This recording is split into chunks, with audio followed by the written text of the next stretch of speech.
Permet Farhat, j'interviens sur ce point, je connais bien Farhat, pas d'aujourd'hui. Je connais son mode de vie, نعرف كيش راهو يعيش، نعرف كيش راهو يعيش، سمعت؟ نعرف فرحات كي يكون قادر يخلص قهوه يخلصها، كي ما يقدرش يخلص قهوه يقول مانيش قادر نخلص قهوه، باسكو واحد اللي عنده فينونسمون ايترونجي يرو الكاروس، il habite au moins un pavillon، سمعت؟ ما نهضرش على لي كونديسيون دو في تاعو qui sont très très modestes، سمعت؟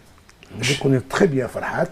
Donc, il est venu chez nous sans voiture, sans garde du corps. Sans... Ouais. Il est venu de la vérité. Moi, je m'attendais à ce qu'il y ait un mois des gardes du corps qui vous accompagnent. Je peux vous montrer ma voiture maintenant avec laquelle je suis venu. Vous pouvez la filmer, aucun problème. Vous pouvez venir me voir là où j'habite, dans une HLM à Bondy, dans une zone particulière. Non. Écoutez, c'est la force de conviction et la force des valeurs que nous portons qui font ce que nous sommes. Pourquoi les partis kabyles ont tous les deux été discrédités? Tout simplement parce qu'il y a des rumeurs, il y a des preuves quelquefois de corruption à l'intérieur par le régime. Tout le monde a été acheté. Mais à notre niveau, il n'y a pas de corruption. Je n'accepterai jamais une quelconque corruption. Même si un jour, il y aura un financement étranger, ce ne sera pas pour obéir à celui qui donne de l'argent, mais c'est à lui de donner parce qu'il croit en la légitimité et probablement, s'il fait des calculs, peut-être que plus tard, une fois la Kabylie indépendante, aura les moyens de rembourser ou de lui accorder des marchés qui lui soient bénéfiques. Mais il n'y a pas que le matériel qui compte dans les relations internationales. Il y a la sécurité, il y a les blocs, il y a les alliances qui se font à travers le monde. La géopolitique est aussi faite de cela.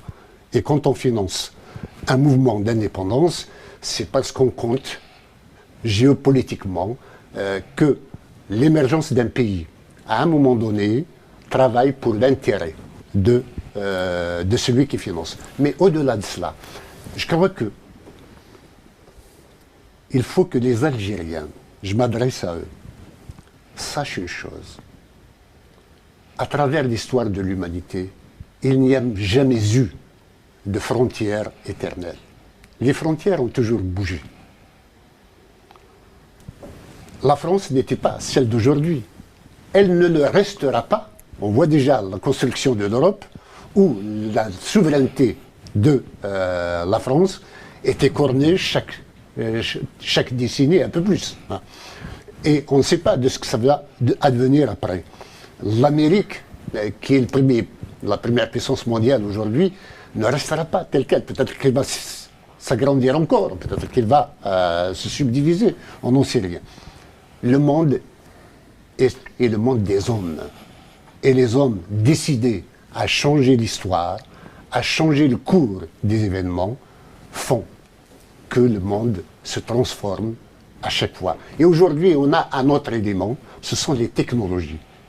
Les nouvelles technologies qui font que l'information est véhiculée plus rapidement. L'accès à la technologie, à la science et aux moyens d'expression, de construction et autres sont plus importants.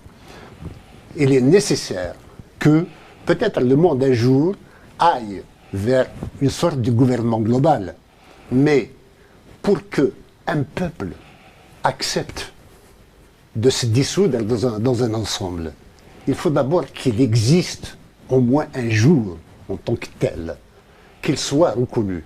Il n'y a qu'un peuple rassuré, rasséréné, qui n'a plus peur de perdre son identité et sa langue, qui va aller vers des autres. Tant qu'un peuple a peur, il y a des menaces sur son identité, son intégrité, il se recroquevillera sur lui-même. La mondialisation, si vous voulez, engage deux mouvements contradictoires. Il y a de plus en plus formation de grands ensembles, mais aussi émiettement de tous les faux ensembles.